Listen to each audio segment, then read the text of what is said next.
Good morning, Ainsley. Vladimir Putin wants more land in eastern Ukraine ahead of the summit, and European leaders want a ceasefire before any talk of ceding territory is discussed. And President Trump has vowed the war must come to an end.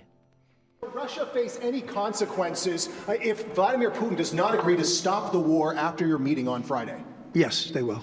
Yeah. What will the consequences there will be be? Consequences. Sanctions, tariffs? There will be, I don't have to say, there will be very severe consequences. It's been a decade since Vladimir Putin last traveled to the United States. President Trump says if this initial meeting goes well, there could be another very soon. There's a very good chance that we're going to have a second meeting, which will be more productive than the first, because the first is I'm going to find out where we are and what we're doing. I would like to do it almost immediately, and we'll have a quick second meeting between President Putin and President Zelensky and myself. Now, fresh off a call with President Trump, Ukrainian President Volodymyr Zelensky is in London today to meet with Britain's Prime Minister. Keir Starmer reiterated there can be no negotiations without Ukraine at the table. And a potential sticking point in the talks is the Donetsk region in eastern Ukraine. Since 2014, when the fighting began, Ukrainian forces have been using the city of Kramatorsk as a key logistics and command hub for its military along a fortified front. If this land is handed over to Russia, some fear it could pave the way for Putin to launch another offensive in the future. Another topic of likely discussion will be the fate of the tens of thousands of Ukrainian children that have been abducted by Russian soldiers over the course of the war, guys. So many variables, so many questions going into this high-stakes summit. Thanks. Hey, Lucas, are you going? Unfortunately, no, but it's never too late if someone wants to send me over there. All right, Sean's there. Sean's there. I think Brett Baer's there. All right. Thanks, I guess we don't need Lucas. We always need Lucas. Okay, sorry. All right, so the president's made it clear this is going to be their first meeting. He is anticipating there'll be a second meeting in the near future. But if Putin doesn't come to this meeting with a willingness for a peace deal, then Trump says he's going to apply pressure. And the quote was very serious consequences. He did that with the 50% tariffs on India when they were importing Russian oil. He did that with the weapons. He sent a lot of weapons to Ukraine.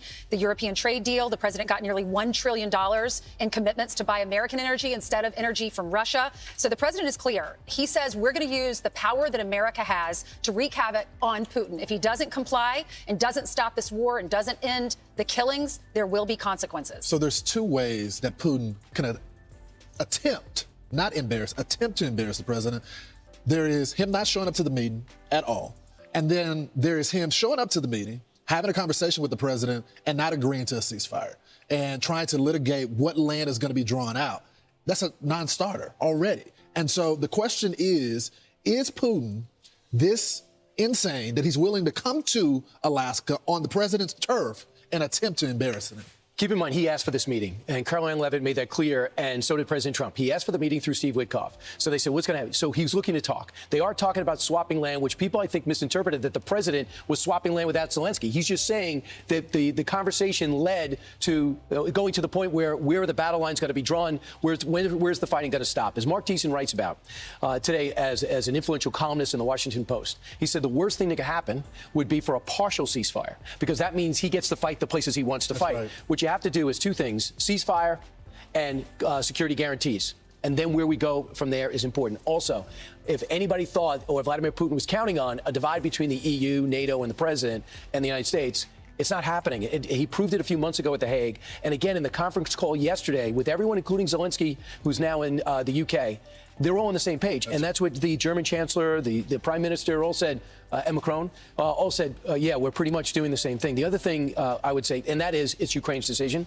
The other thing they're saying is President Putin, according to one source close to the Kremlin, is feeling the pressure from his so-called elites who look at this war as a disgrace, and they just want things to go back to normal. And they say there's a real chance to put an end to this, and I'm hoping that that would be something we're working towards. But I love that the president didn't say, this is it.